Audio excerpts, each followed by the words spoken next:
Hi, my name's Hazel, and I start my day by vacuuming my bed. Huge thank you to everyone who sent me well wishes and positive messages and vibes after I uploaded my last long video. It really does mean a lot to know that so many people who know me are wishing me well, um, and who want to see me succeed in this treatment. So that's amazing. Thank you so much for that. So it has been 1 week, well, today will be day 7 of no moisture treatment. It has been a long week, an interesting week. So let's get into it. So, uh, this one has been hard, really hard. 1 liter of water, drinking water a day, rough. I'm used to drinking 2 or 3 liters a day, so this one has been very challenging, very challenging. One thing that I have found to be very helpful is to have my water bottle not in arm's reach. So if I'm in the living room, having it on the kitchen or here on my desk,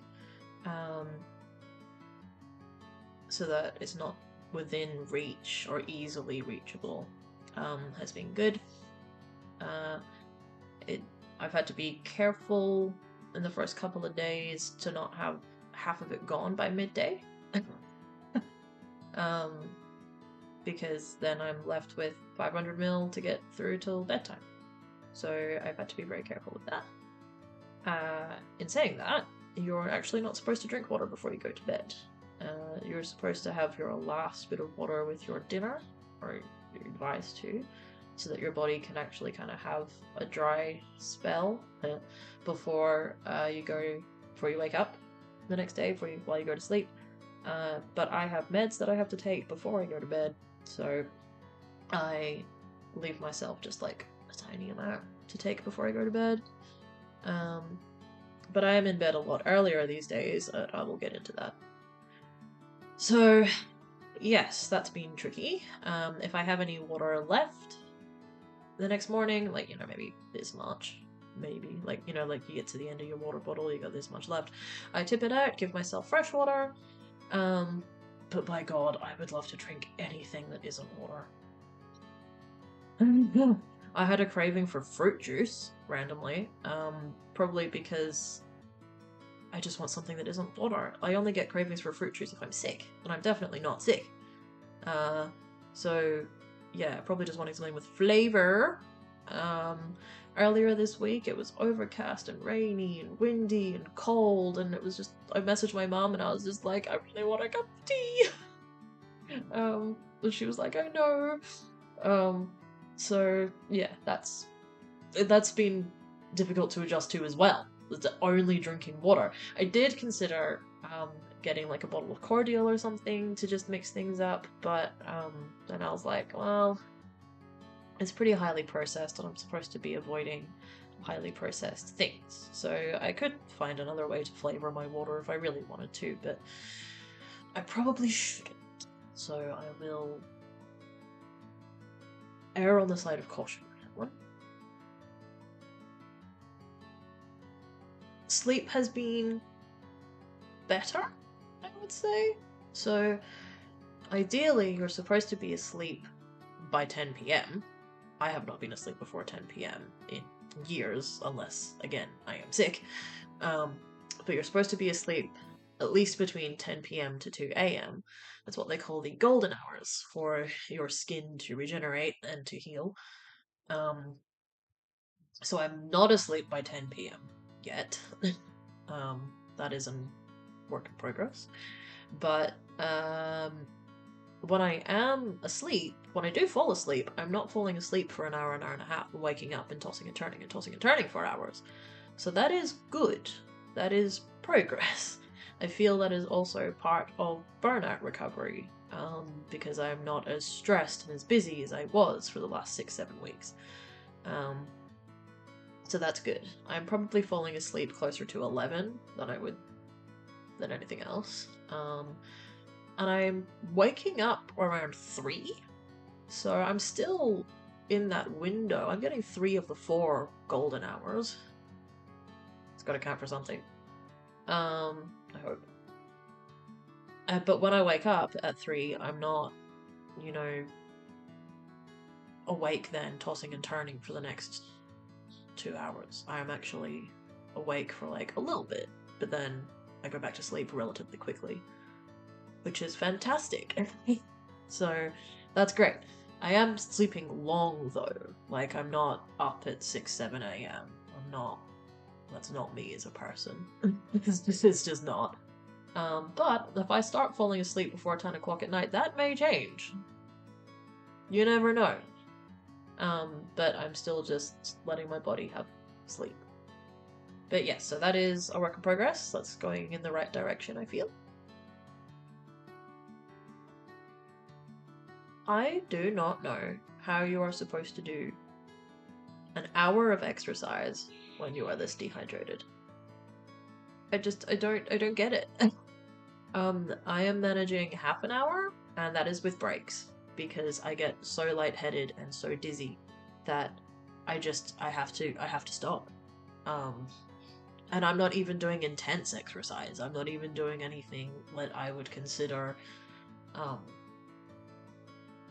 intense. Like, I'm just doing some basic yoga, which is enough to get my blood flowing and enough to get my heart rate going, because, you know, you're holding positions and I'm using muscles that I haven't used in God knows how long. But it's not like intense yoga. They're not complicated, complex things, and they're not, you know, holding the pose for minutes at a time. But it's also not like, okay, I do pose with every breath, because that's what some yoga is, and that's, you know, fine. But that's not what I'm doing. It's like a nice little middle ground, I would say. And I'm still... Yeah, it's... So, yeah, so I'm managing half an hour. Next week I will aim for 40 minutes rather than 30. And then the following week, 50, and then the following week, a full hour. I just cannot make my body do an hour.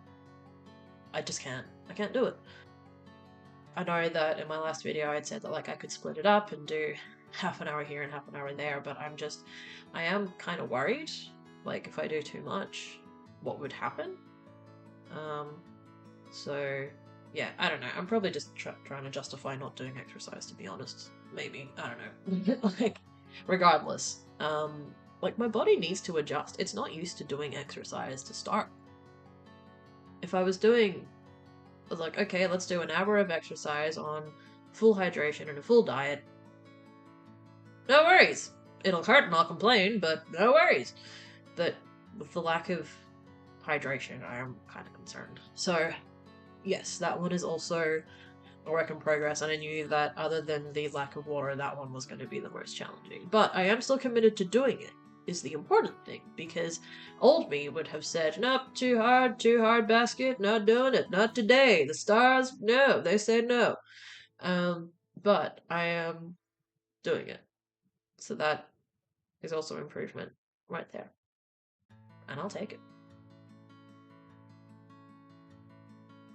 So,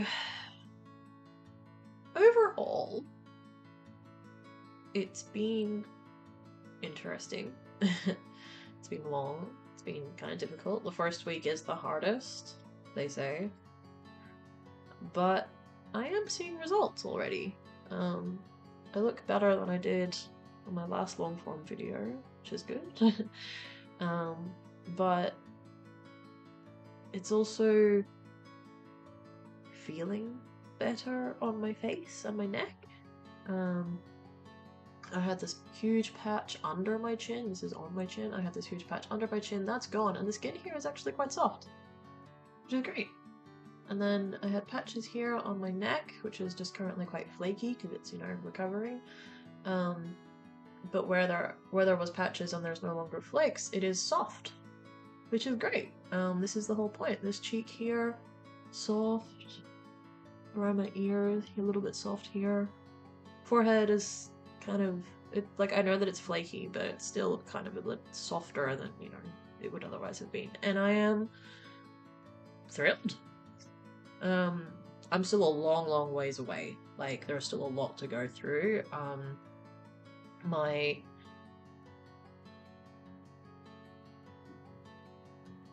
anyway, my right, the right side of my back and my rib cage down to my hip is nightmarish. That was giving me problems earlier in the week, and then the backs of my knees are quite painful as well. My right shoulder and parts of my arm are quite painful. But in saying that, it's still better than it would have been. You know what I mean? Like, I haven't put anything on it. I showered today because Sunday is shower day. Excuse me. But I haven't put anything on them. So, and it was hard earlier this week, particularly on my knees. I was like, I just want to put something on them to ease because it's so tight. Like the I don't know if you've ever had like a wound or a scratch or something like just in your joint, but like when you like go to stretch it and it just like it pulls and oh, and I was like, oh man, like I didn't put anything on it because that would defeat the entire purpose of this exercise, but like the temptation was there. So yeah, still a very long way to go, but the fact that I'm seeing results after a solid week of not putting anything on my face, and I would say a week of nothing, and then prior to that, a week of nothing on my face, but a little bit of ointment on my lips. That's pretty interesting that it's already showing results. I don't know if that's also in combination with the food that I'm eating or not eating. At the moment, my skin is too aggravated and sensitive to properly do a food test. Ooh, I feel a sneeze. Yeah, that's week 1 of the no moisture treatment. I would say it's going well overall, which is great. Steps in the right direction. So if anyone has any questions for me, it can be about the no moisture treatment, it can be about eczema. I'm not a professional. This is all just my own experiences, like I've said. It doesn't have to be about any of that. It could be about my amazing dinosaur cardigan and how comfy it is, because it's my favorite cardigan in the world, and I love it. And it's loose, so it fits in with the clothing guidelines for the NMT. Please tell me in the comments, say hi, tell me your stories if you're going through it, if you've been through it. It's hard, but remember, we're not alone, and we will get through this together.